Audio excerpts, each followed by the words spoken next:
Hi అండి. Welcome to Ramya kitchen. మనమైతే ఇవాళ ఎంతో టేస్టీగా ఉండే ఉసిరికాయ నిల్వ పచ్చడి తయారు చేసుకుందామండి. మీకు పక్కా కొలతలతో చూపిస్తాను. ఇలా చేసిన పచ్చడిని మీరు వేడివేడి అన్నంలోకి కాస్త నెయ్యి వేసుకొని తింటే చాలా బాగుంటుందండి. ఎక్కువ రోజులు నిల్వ ఉండేలా ఈ ఉసిరికాయ పచ్చడి అనేది తయారు చేసుకుందామండి ఇవాళ మనము. ఇప్పుడు ప్రాసెస్లోకి అయితే వెళ్దాము. నేనైతే ఒక అర కేజీ వరకు ఉసిరికాయలు తీసుకున్నానండి. వీటిని కడిగి తుడిచి ఆరబెట్టానండి. ఒక బౌల్లో వేసుకొని 2 సార్లు వాష్ చేసిన తర్వాత ఒక కాటన్ క్లాత్లోకి తీసుకొని తుడిచేసుకొని ఒక గంట సేపు ఆరబెడితే మనకు తడి లేకుండా ఉంటుందండి. ఇంకొంచెం తడి ఉన్నా కూడా మనకు పచ్చడి అనేది పాడవుతుంది. తడి లేకుండా ఆరబెట్టేసుకోండి సరిపోతుంది. గ్యాస్ ఆన్ చేసుకొని కడాయి పెట్టేసుకోండి, ఒక స్టీల్ కడాయి. దాంట్లోకి ఒక 1 టేబుల్ స్పూన్ వరకు మెంతులు వేసేసుకోండి. మెంతులు అనేది బాగా ఫ్రై చేసుకోండి. మెంతులు అనేది సరిగ్గా ఫ్రై కాకపోతే మనకు చేదు వస్తుందండి పచ్చడి అనేది.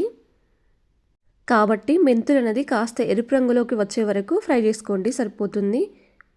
ఇప్పుడు దీంట్లోకి ఒక 1 టేబుల్ స్పూన్ వరకు జీలకర్ర తీసుకోండి. మెంతులు అనేది వేగిన తర్వాత మాత్రమే జీలకర్ర తీసుకోండి. ఎందుకంటే మెంతులు సరిగ్గా వేగవు. జీలకర్ర వేసిన తర్వాత జీలకర్ర అనేది తొందరగా మాడిపోతుంది. జీలకర్ర వేసిన తర్వాత 1 నిమిషం పాటు ఫ్రై చేసుకుంటే మనకు సరిపోతుందండి. ఆ వేడికే మనకు జీలకర్ర అనేది వేగిపోతుంది. చూడండి, ఇలా వేగించుకున్న మెంతులు జీలకర్ర కానీ పూర్తిగా చల్లారే వరకు పక్కన పెట్టేసేయండి. చల్లారిన తర్వాత పౌడర్ చేసుకోండి. అదే కడాయిలో డీప్ ఫ్రైకి సరిపడినంత ఆయిల్ పోసేయండి. పచ్చడిలోకి ఎప్పుడు కానీ పల్లి నూనె అయితే చాలా టేస్టీగా ఉంటుందండి. మీరు ఎక్కువ కొలెస్ట్రాల్ అనుకుంటే సన్ఫ్లవర్ ఆయిల్ అయినా బాగానే ఉంటుంది. చెయ్యి అనేది అలా పైకి తగిలించి ఆయిల్ హీట్ అయిందా లేదా అని చూసుకోండి ఒకసారి. ఇలా ఆయిల్ వేడెక్కిన తర్వాత ఒకదాని తర్వాత ఒకటి వేసేయండి. గ్యాస్ అనేది సిమ్లో పెట్టేసుకొని వేసేసుకోండి. ఎందుకంటే మనం డీప్ ఫ్రైకి ఆయిల్ వేసేసాం కదా, పైకి చిల్లుతూ ఉంటుంది. నేనైతే అన్నీ ఒకసారి వేసానండి.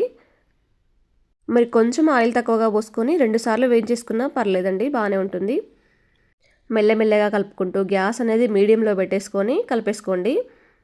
మనం పచ్చళ్ళలోకి మాడిపోకుండా చూసుకోవాలండి వీటిని. ఆయిల్ అనేది అలా పొంగుతుంది కదా, ఆ పొంగు అనేది ఆగే వరకు మనం ఫ్రై చేసుకుంటే సరిపోతుందండి. అప్పుడే మనకు ఫ్రై ఎక్కువగా అయినట్టు.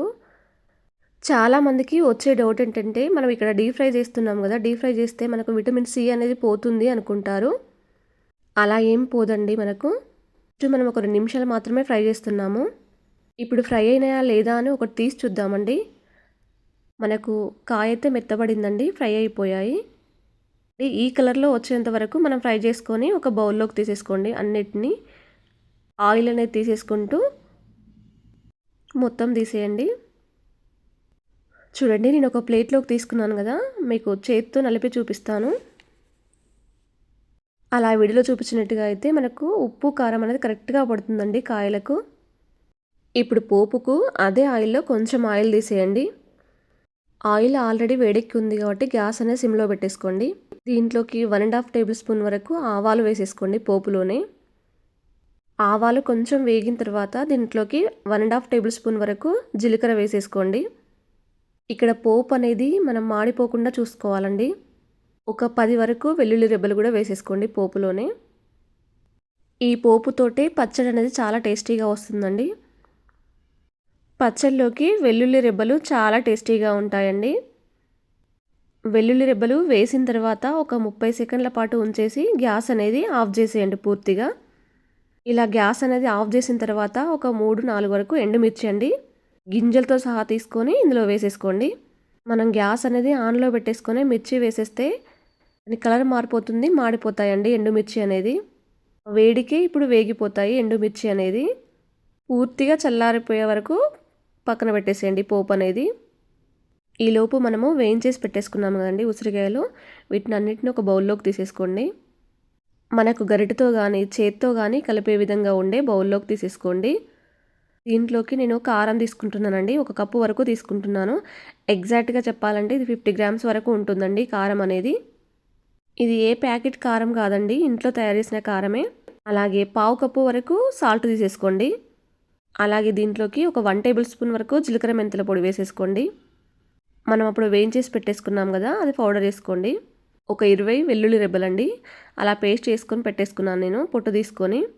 అది కూడా ఇందులో వేసేసుకోండి, ఎందుకంటే చాలా టేస్టీగా ఉంటుంది వెల్లుల్లి పేస్ట్ అనేది పచ్చళ్ళలోకి. ఇప్పుడు అన్నీ కలిసేలా ఒకసారి స్పూన్తో బాగా కలిపేసుకోండి. మీరు కేజీ ఉసిరికాయలు తీసుకుంటే దీనికి డబల్ క్వాంటిటీ వేసుకుంటే సరిపోతుందండి, కరెక్ట్గా సరిపోతుంది ఉసిరికాయలకు. చూడండి పోపు అనేది నాకు పూర్తిగా చల్లారిపోయింది. చల్లారిన పోపుని తీసుకొచ్చి ఇందులో వేసుకుంటున్నాను నేను. ఆయిల్ మొత్తం అంతా కొద్ది కొద్దిగా ఇందులో మొత్తం కలిపేసేసుకోండి. ఇప్పుడు పోపు, ఉప్పు, కారం అన్నీ కలిసేలా ఒకసారి స్పూన్తో ఒక 2-3 నిమిషాల పాటు బాగా కలిపేసుకోండి. మీరు ఒకవేళ కేజీ 2 కేజీస్ అయితే తడి లేకుండా చూసుకొని చేత్తోనే కలిపేసుకోవచ్చండి, అప్పుడు ఇంకా బాగా కలుస్తుంది మనకు. ఇప్పుడు కానీ పచ్చళ్ళలోకి మనకు ఉప్పు అనేది కరెక్ట్గా ఉండాలండి. ఉప్పు తక్కువగా ఉంటే పచ్చడి అనేది తొందరగా పాడవుతుంది. ఇలా చేసిన పచ్చడి మనకు 2 నెలల వరకు నిల్వ ఉంటుందండి, బయట పెట్టినా కూడా ఫ్రిడ్జ్లో పెట్టాల్సిన అవసరం ఏమీ ఉండదు. నేనైతే స్పూన్తో ఒక 2 నిమిషాల పాటు బాగా కలిపేశానండి. నేను చేసిన ఈ పచ్చడి ఉప్పు, కారం అనేది కరెక్ట్గా సరిపోయిందండి. మసాలాలు కానీ వెల్లుల్లి పేస్ట్ కానీ కరెక్ట్గా సరిపోయాయి దీంట్లోకి. ఇలా చేసిన పచ్చడిని వేడి వేడి అన్నంలోకి వేసుకొని తింటే చాలా టేస్టీగా ఉంటుందండి. వేరే కర్రీ ఏం అవసరం లేదండి, పచ్చడితోనే చేస్తారు మొత్తం అంతా.